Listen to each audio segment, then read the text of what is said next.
Welcome, everybody. What we're going to do today, this is going to be the first of a three-part lecture. Today, I'm going to be Scrooge, and I'm going to deal with the dating of Christmas, the theology behind it, and how they came to that. And I'm not going to ruin Christmas, but I'm going to have us better understand how Christmas came to be. Next lecture, we're going to deal with the Nativity and the theology behind it. And the third lecture, which will be just before Christmas, we'll go on a virtual tour of Bethlehem, of Shepherd's Field, and understand the spectacular church that's there, the theology behind it, the thought that went into it, and the various locations that are there. So we're going to start. And I decided that there's no better way to start Christmas than with Santa Claus. And the reason we're starting with Santa Claus, we're going to really deal just for a couple of minutes with the history of Santa Claus, because it'll slightly lead us into the topic itself.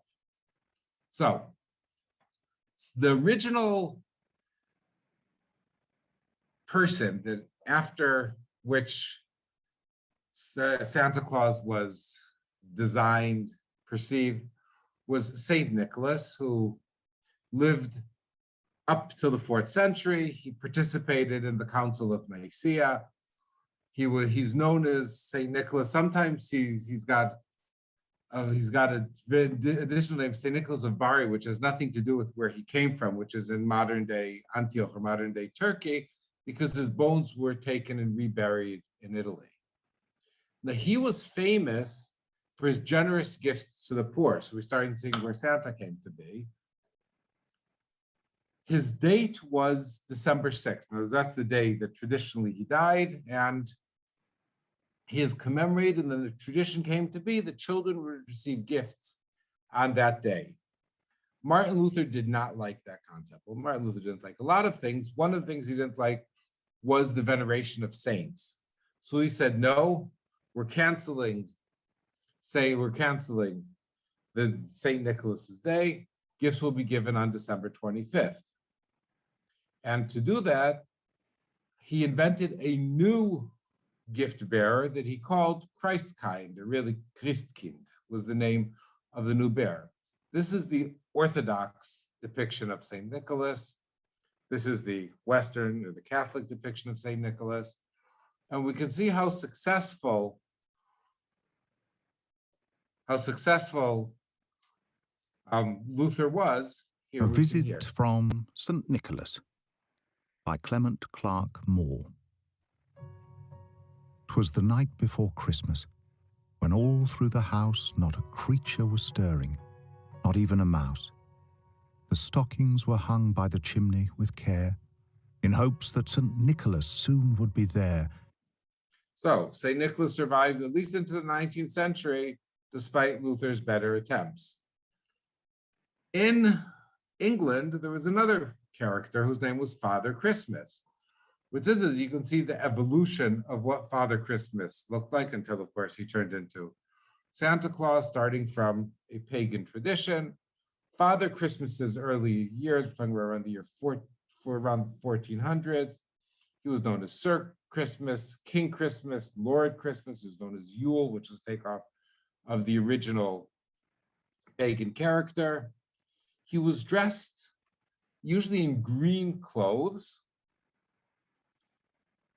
And around the year 1700, we'll deal with why he disappeared, and he traditionally wore a robe. He reappeared in the early 1800s, lighter robe, happier person. You can see the holly on the crown of holly on his head. Christmas changed a bit in those days, and he would ride a Yule goat. And here, of course, we see the famous depiction in Charles Dickens' The Ghost of Christmas Present. That is an interesting depiction of Father Christmas. That evolved into Santa Claus. We can see what Santa Claus looked like. This is 1906. He already has his traditional clothing. 1908, cover of the Saturday Night Evening Review in 1925. But what really set the final version of Santa Claus was, of course, Coca-Cola.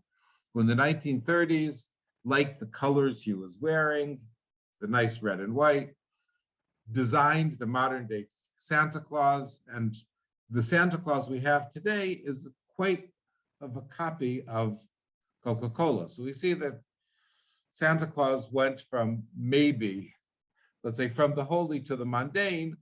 So let's see what happens with Christmas. What does the New Testament tell us about Jesus' birth? Matthew chapter 2. Oh, again, remember the nativity story only exists in Luke and in Matthew. John and Mark, it's very different. We'll deal a bit with Mark because it has an interesting potential possible explanation. And we're told, now when Jesus was born in Bethlehem of Judea, now it's emphasized Bethlehem of Judea because there actually were two Bethlehems. The name of the term Bethlehem is the house of bread. There's the Bethlehem of Judea and there's the Bethlehem of the Galilee. In the days of Herod the king, remember that? Behold, there came wise men from the east to Jerusalem. Just a side comment, and we'll talk about that in our next lecture and the one afterwards. From the east, they were Nabateans. Herod's mother was also a Nabatean. And what they were carrying, the gold, the myrrh, and the frankincense were things that Nabateans traditionally dealt with. We jump a bit forward. Then Herod, when he privily called the wise men, again, were they magi, were they wise men, inquired of them diligently what time the star appeared, because a special star appeared in heaven. That's, of course, the Star of Bethlehem. Then we're told a little bit farther, and we're told, then Herod, when he saw that he was mocked because the wise men did not report to him, was exceeding wroth and sent forth and slew all the children in Bethlehem. Of course, the killing or the murder of the innocent. And then we go on. Well, Jesus and the family escaped to Egypt, but then they heard.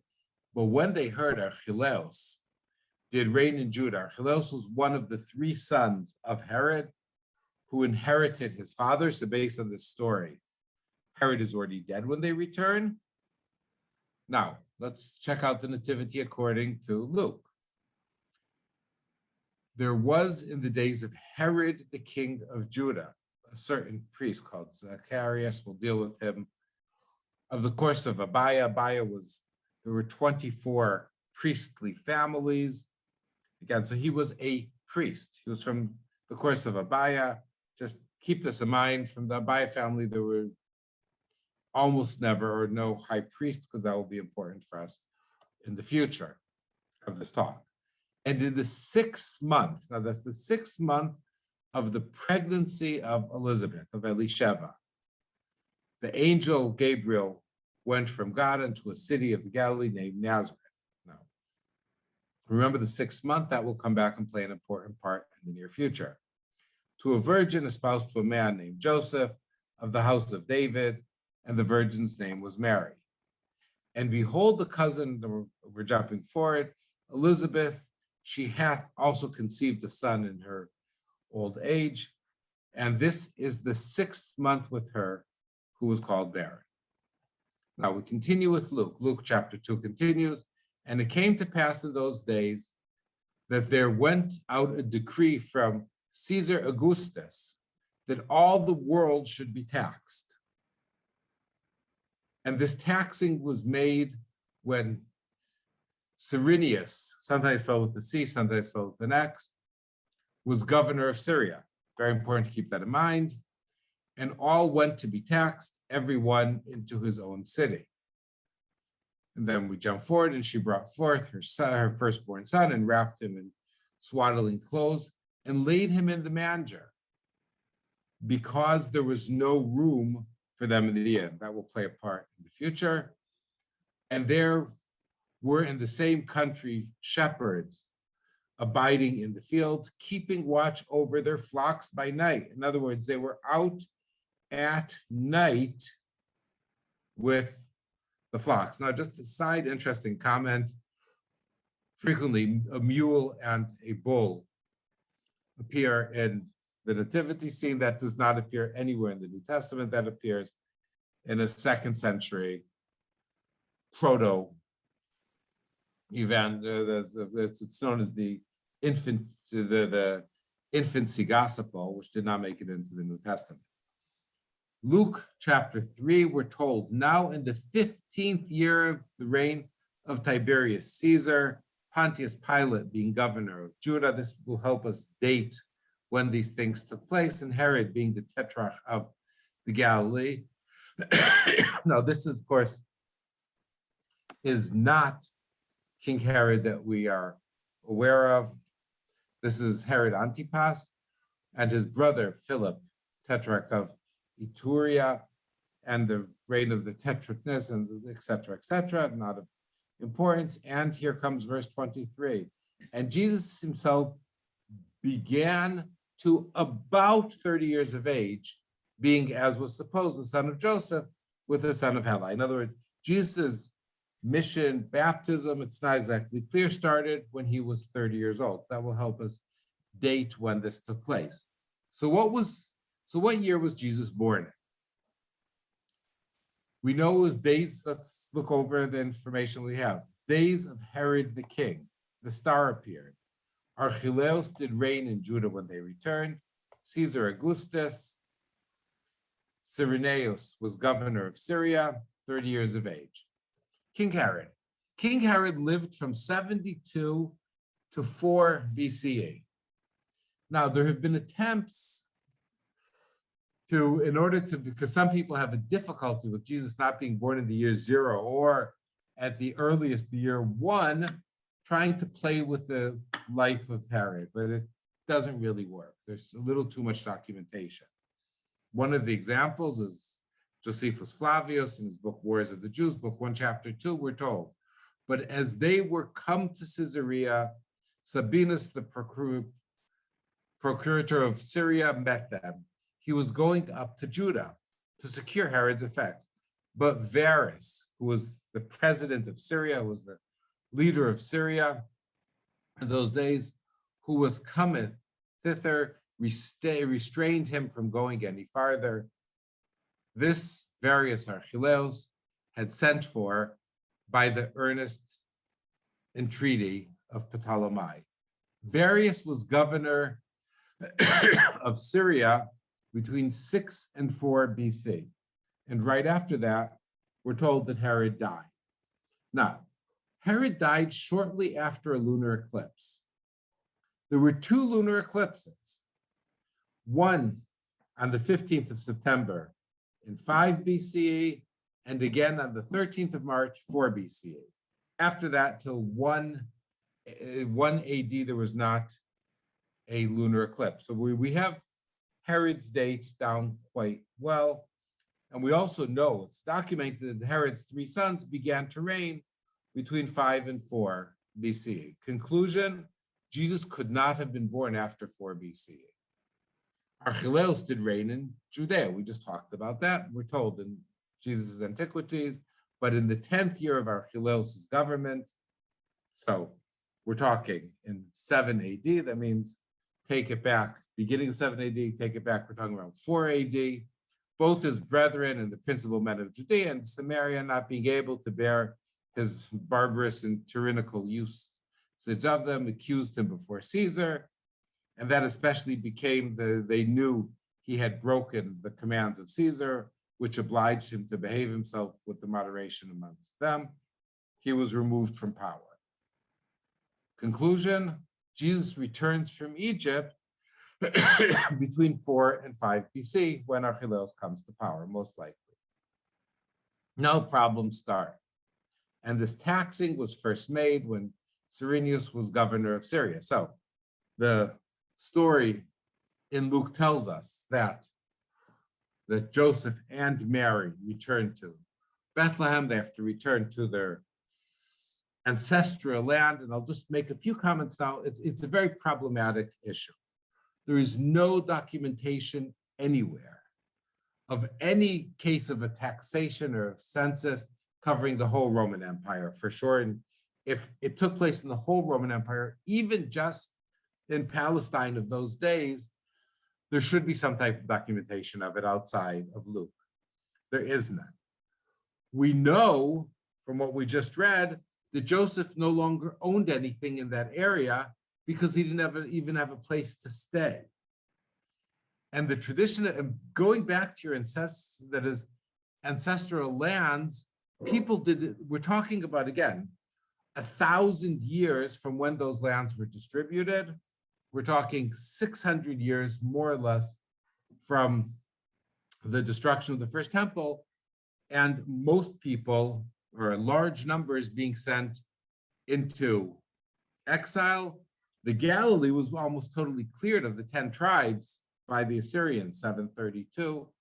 So 734 to 732. So how do you go back to your ancestral lands? But we'll leave that as is.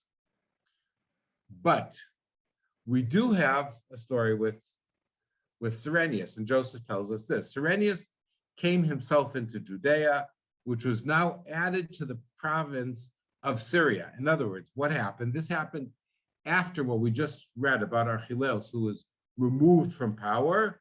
Then Cyrenius took over and he took control to take an account of their subsistence and to dispose of Archelaus's money. In other words, we're talking about a census and taxation. But the Jews, although at the beginning they took the report of taxation heinously, yet did they leave off any further opposition to it by the persuasion of Joazar, who was the son of Bethus and high priest, and they, beginning over persuaded by Joazar's words, gave an account of their estates without any dispute about it. So we have an exact this took place between 6 and 7 ACE, in other words, after the Common Era. So this story does not exactly coincide with the previous one from Mark and part of what Luke said. So can we reconcile it? I don't think so, to be honest. There are attempts to redate the taxation, say there was another one, though there's no documentation of it, to move Cyrenius to BCE, which is also challenging, but that's just the way it is. Now, we're told in the 15th year of the reign of Tiberius Caesar. Tiberius, he reigned from 14 to 37, succeeding his stepfather, the Roman Emperor Augustus. 15th year, in other words, we're talking in Luke about 30 years, would be 29 ACE. And Jesus himself began his mission. Was it 1 year? Was it 2 years? Was it exactly 30 years? So that more or less puts us 1 BCE, maybe 2 BCE, because it says about 30. Could also theoretically take us to 0 if it was a little bit less. So now we have 3 different potential dates. We have 4 to 6 BCE. We have 1, maybe 0, 1 BC or 0, or we have 6 or 7 ACE. So there is no answer, to be honest. I apologize for the tea. I'm still fighting the cold. And well, if we're talking to British, it's always have a good cup, even though it's not in the right type of cup. What information does the text give us about when is Jesus' actual birthday? 1, we're told. And this taxing was made when Cyrenius was governor of Syria. So if we can date when taxing took place, we can probably date Jesus' birthday. And then we also have the story, and there was in the same country shepherds abiding in the field, keeping watch over their flock. Okay, by night. Now here you see a beautiful picture of Bethlehem covered with snow. And here you can also see a beautiful picture with Bethlehem with snow. The problem is a sign of Bethlehem, Pennsylvania, not Bethlehem in Bethlehem in Palestine of those days. But you're not, if any of you who visited Israel in December, the flocks aren't there. So December is a very problematic issue. So let's see what we can figure out. Bethlehem is too cold to be out with the flocks at night. Censuses are always in spring. That's when taxation takes place after the winter. Spring crops are coming up. So what does that tell us? Conclusion, Jesus was born in the spring. So where did December 25th come from? Okay, let's start off that in the beginning of Christianity, there was no Christmas. Early Christians did not celebrate Jesus' birthday. There is no documentation whatsoever because the birth of Jesus did not acquire the same importance in early Christianity as Easter, which was celebrated a short time after Jesus' death. Easter was the holiday. Jesus' birth played absolutely no part. There is no mention of celebration in the book of Acts. There is no mention of birth celebrations in the writing of early Christian writers, as Irenaeus, who was in the near 2nd century, who mentioned all the Christian holidays, Clement of Alexandria. He ridiculed, he gave us dates that we'll deal with, but he found that highly amusing. And he rejected celebrations of birth celebrations, period, as unchristian. Origen of Alexandria, also 3rd century, objected to the celebration of any birthday as being a pagan custom, pointing out that in the Bible, only the heathen and the godless, like Pharaoh, like Herod, celebrated birthdays. Like we're told with Joseph in Egypt, it actually says, Yom Huledet et Paro, Pharaoh's birthday. They're the only ones who celebrated their birthday. Origen goes so far as to mock Roman celebrations of birth anniversary, a strong indication that Jesus' birth was not marked with similar festivities at the time.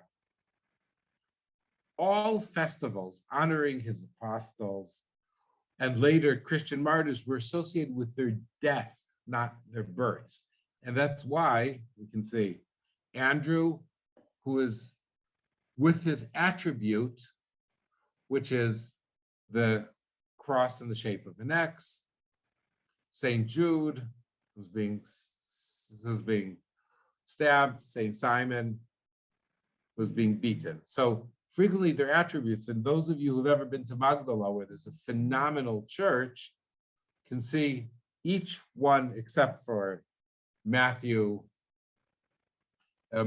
John, and Luke and Mark, who have books instead of having the instrument in what they were killed with. So let's start with dating Easter. We'll understand why in just a minute. So let's see. We already mentioned that Easter is far more important than Christmas. No offense to Christmas or the Christmas sales. The resurrection was more significant than the incarnation. So when was Easter?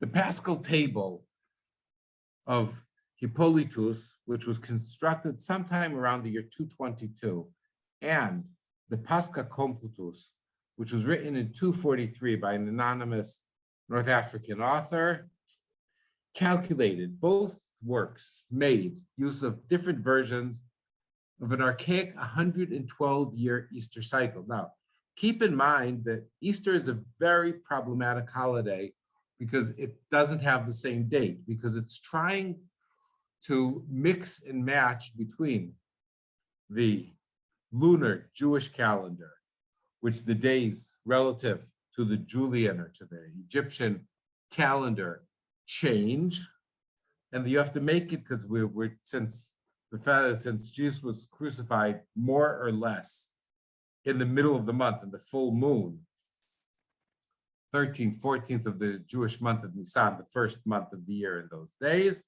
So they made it to calculate when exactly the historical Passover in the Bibles took place. And the Hippolytian Paschal table, these criteria dictated the Passion and Jesus' crucifixion was on the 25th of March, the year 29. The Pascha Computus calculated things slightly different, and it came out the 9th of April in the year 28. So again, we're talking about calculating 30 years back, maybe 31 years back. We can now. We talked about Clement of Alexandria, noted that the Christian groups proposed several dates for Jesus' birth. And we're told there are those who determine not only the year of our Lord's birth, but also the day. They say that it took place on the 28th year of Augustus, the 25th day of the Egyptian month of Pashan, which is May 20th in our calendar. Further, and others say that he was born on the 24th or the 25th of Faramuti, April 20th or 21st. Several other spring dates were also proposed, which included April 2nd, April 6th, April 19th, March 25th, March 28th, and May 20th, as we mentioned before. These were dates that were proposed. We saw March 25th before. In reality, March 25th won, and we'll see why. Let's look at some Jewish sources which will give us an idea how we can link Jesus's death to his birth. In the Babylonian Talmud, we've quoted this many times, more or less 4th, 5th century, published in Babylonia, and it says this: it is taught in the Breita. Breita is quoting an earlier Jewish source, 1st, 2nd, 3rd century, that the Tanaim, the people who lived in that period, disagreed about this point. Rabbi Eliezer says, in Tishrei, the world was created. In Tishrei, the patriarchs were born. In Tishrei, now Tishrei is the 7th month of the year. That's the year that nowadays is the Rosh Hashanah, the New Year, is celebrated. That's also the month that the fast of Yom Kippur is also celebrated. That will come back to haunt us in a few minutes. On Passover, Isaac was born. That's very important for many reasons, because Isaac, in many ways, is seen as a prefiguration of Jesus. The element of his being taken to an altar, being conceived by his mother, and interesting enough, the wording of his conception, actually, Abraham is not involved in it, but that's a whole different story. On Rosh Hashanah, which is the new year, the 7th month of Tishrei, Sarah, Rachel, and Hannah were remembered by God and conceived. On Rosh Hashanah, Joseph came out of prison. On Rosh Hashanah, our forefathers' slavery in Egypt ceased. And then it says in Nisan, which is the month, the Passover, and also the month that Jesus was crucified in Nisan, the Jewish people were redeemed from Egypt. And in Tishrei, in the future, the Jewish people will be redeemed in the final redemption and the coming of the Messiah. But as in everything in Judaism, not everybody agrees. Rabbi Yoshua disagrees and says, in Nisan, the world was created. In other words, the beginning of the creation of the world was in Nisan. In Nisan, the patriarchs were born. In Nisan, the patriarchs died. In Nisan, the Jewish people were redeemed from Egypt. In Nisan, in the future, the Jewish people were redeemed in the final redemption. So Christianity, early Christianity, strongly built on this, that Jesus was the redemption. His crucifixion took place in the month of Nisan. He was the final redemption. Now, remember, in Nisan, the patriarchs were born, and in Nisan, the patriarchs died. We continue. In Deuteronomy 31, we're told about the death of Moses, and it's told, and Moses went and spake these words unto all Israel, and he said unto them, I am 120 years on this day. Now that is, we'll see how it's interpreted in 1 second by the Jewish rabbis. I can no more go out and come in. Also the Lord hath said unto me, thou shalt not go over this Jordan. In the Babylonian Talmud, in the tractate of Psachim, that deals mainly with Passover, the Gemara continues. Gemara is the Talmud. The one who said that in Nisan the patriarchs were born also holds it in Nisan they died. The one who told us in Tishrei they were born also holds it in Tishrei they died. That's what we just read. And it is stated about Moses on the day of his death, and he said unto them, I am 120 years today, as there is no need for the verse to state today. And in the Jewish tradition, there's no extra word in the Bible. Moses could have just said, I'm 120 years old. Why did he say today? Since it is clear that Moses was speaking on that day, which is the meaning when the verse states today, it is to teach Moses was speaking precisely, as if to say, today my days and years are exactly filled and completed. This comes to teach you that the Holy One, blessed be him, sits and fills the years of the righteous from day to day, from month to month, as it is stated, the number of your years I will fulfill. In other words, Moses, who was seen as a saintly person, was born and died on the exact same days, and later on they say the same was with the patriarchs. Early Christians saw Jesus like the patriarchs and Moses being born and dying on the same day. So if the calculation shows that he was crucified on March 25th, then he had to have been born on March 25th also. So how does Jesus' birthday move to the winter?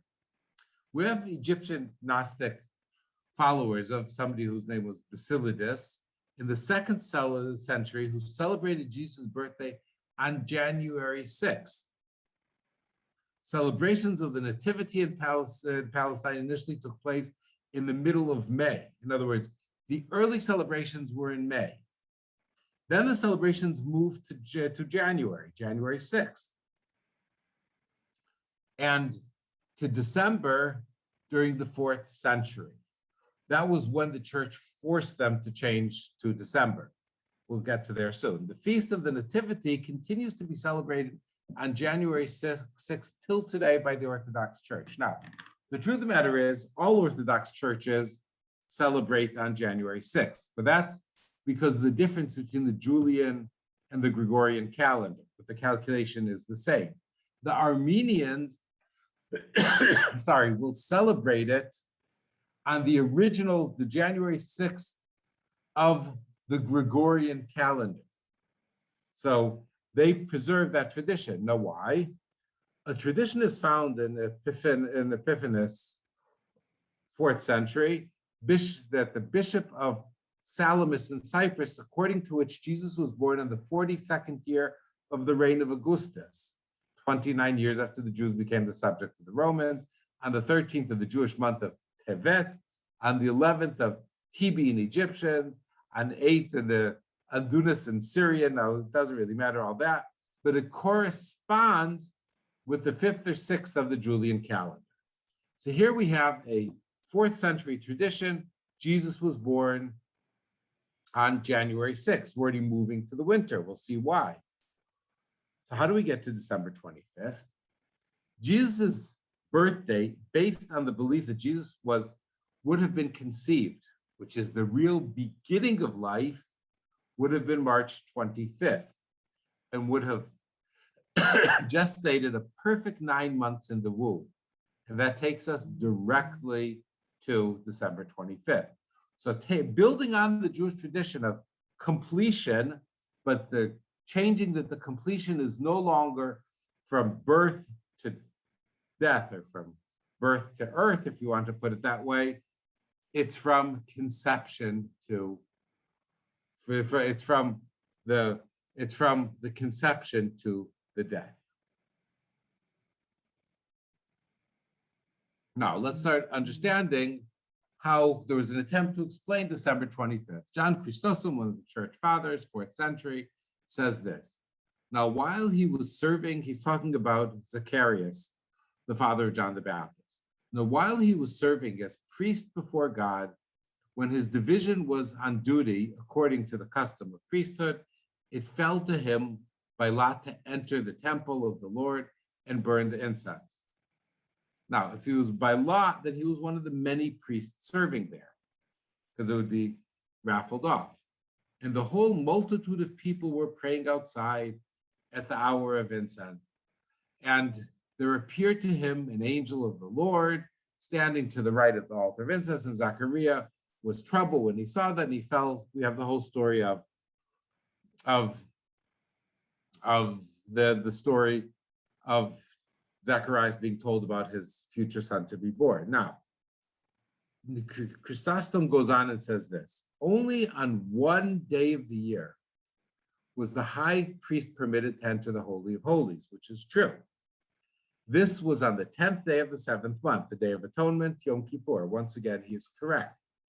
Calculating that Jesus' conception occurred 6 months later, because if you remember, we talked before about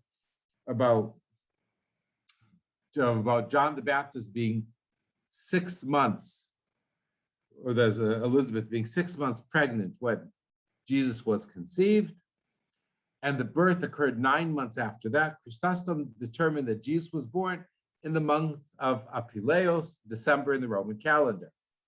There is, however, no historical foundation for this whatsoever. Why? At no time did anybody, do we have a mentioning in the traditional text that Zechariah was a high priest? He came from a family that there weren't high priests from. The mentioning that in John that a lot was drawn means that he was not the high priest. Though we do have the proto-evangelium of James, which says he was the high priest. And to make things worse, the altar of incense had nothing to do with the Holy of Holies. It was outside of it. So I hate to say that John Chrysostom was a bit ignorant in priestly traditions, but that's okay. Christian tradition eventually did assign John the Baptist and Jesus to the summer and winter solstices. So what happens is they're born on the days where things flip, the longest day of the year and the shortest day of the year. According to this, John the Baptist was born on the longest day of the year. Jesus was born on the shortest day of the year. Now, I know that today it's not December 25th, it's December 22nd, December 21st, but these are the calculations that were done in those days. I'm not going to argue, and we'll figure out as the 25th. It's possible that he would, we'll get to how the 25th, might have been born on the 21st and turned the 25th. We'll leave math aside. Why? Because having John born on the day for which the sun decreases and Jesus being born on which the day increases fulfills the verse in John 3:30, where John the Baptist is quoted saying, "He must increase, I must decrease." So based on that, Jesus was born on the shortest day, and from that day, everything goes up. John was born on the longest day, and from that day, it decreases. Now, we're getting back to the proto-evangelium of James, because it says this: "And they stood in the cave, in the place of the cave, behold the luminous cloud overshadowing the cave." This is where when Jesus was born, and the midwife said, "My soul has magnified this day because mine eyes has seen strange things, because salvation has brought forth to Israel." Immediately the cloud disappeared. Now, again, keep in mind the cloud, the Shekhinah, the cloud in the desert, a similarity because it actually would bear light for them when they were in the darkness. Immediately the cloud disappeared out of the cave, and a great light shone in the cave, so that the eyes could bear it, could not bear it. And in a little, that light gradually decreased until the infant appeared. So first clouds, then lights, and then Jesus. Now, also compare that to the story of the giving of the Torah, the Ten Commandments, really, of the Torah on Mount Sinai, very similar, not a coincidence. And went and took the breast from his mother Mary. And the midwife cried out and said, "This is a great day to me, because I have seen this strange sight." And the midwife went forth out of the cave, and Salome met her, and she said to her, "Salome, Salome, I have a strange sight to relate to thee. A virgin has brought forth a thing which her nature admits not." So here we see a story which links between Jesus and light. Why is that important? Let's see. Let's go to some friendly paganism. Now, why are we going to paganism? December 25th was an important annual festival celebrated in honor of the rising sun, the supreme deity established by Aurelian and promoted by Constantine. And let's keep that in mind, very important. Constantine is the one who started the whole concept of Sunday. And then Christianity adopted Sunday. It's also, of course, the day of the Jesus resurrected, but they adopted Sunday was a holiday that everybody they had to obey. There was no work, etc. on that day in the Roman Empire, and Christianity adopted it instead of the Sabbath. In the newly established church calendar, Christmas functioned originally as a counter to Natalis Solis Invicti, the birthday of the unconquered sun. In other words, Christmas came to counter this because, again, keep in mind, Christmas started, we talked about, they started dealing with Christmas or the date of Christmas around in the 4th century, except in Africa, there were some earlier sources to that. But the Roman church, the greater church, and then of course the Church of Constantine, they countered the holiday of the sun with Jesus. Linking Jesus with the sun did in fact occur early in the development of Christian thought, constituting a form of solar Christianity. Jesus was frequently referred to in early Christian writings as the sun. Indeed, among his early titles was Saul in Sutate. In other words, he was the son of justice. Saint Augustinus, 4th century, alluded to the pagan festival of the 25th in his summons to Christians, reminding them we're not worshiping the sun on this day like the pagans, but him who created the sun. So we're taking a Christian tradition, we're taking a pagan tradition, and we're flipping it. Now, in the background, you can see Helios with his 4 chariots in the floor of a synagogue in a place called Beit Alpha in Israel. And in many synagogues from the 4th, 5th century, we come across Helios, because in those days, the god of the sun had been de-deified. In other words, it was no longer seen as a pagan tradition, very similar to what happened with early Christianity. And if we want to see that even better, here we can see from the catacombs of Rome, here is Jesus portrayed with his horse as Helios, which is quite amazing. So Jesus is portrayed as the god of the sun, replacing the god of the sun and taking over. We're back to our friend John Chrysostom, who gave the funny attempt to explain December 25th, but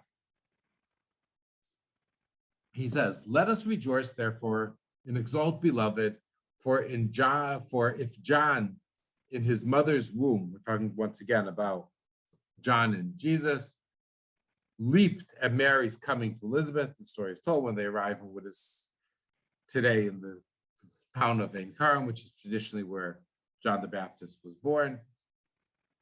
Much more ought we, who have seen not Mary, but our Savior born this day, to leap and exalt, to marvel and stand amazed over the magnitude of God's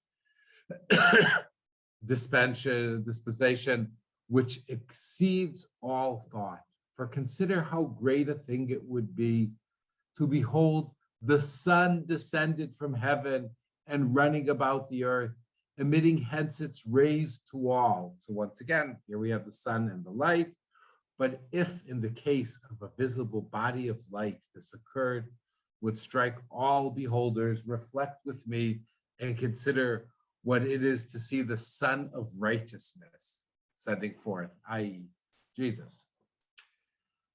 The common people do well indeed to call this birthday of our Lord the new sun, and make the assertion with such emphasis that Jew and Gentile find themselves in agreement in this terminology. Let us willingly make this custom our own, for with the Savior's rising, not only the salvation of human race, but also the radiance of the sun itself is renewed. Now, pagan Romans had also introduced a midwinter holiday called Saturnalia into the annual calendar, which will celebrate from December 17th, December 23rd, or December 25th. During the 4th century, Christianity literally imported the Saturnalia festival in an effort to convert pagan masses. In other words, we're taking over the holiday, we're turning it into a monotheistic celebrations, but they had very little success in refining the practices. This tradition and the understanding of the origins of why December 25th was chosen led to some major backlash. Let's see a few of them. William Priney in 1633 said, now I apologize for the spelling. It's his spelling, not mine. It's your spelling, it's Old English spelling.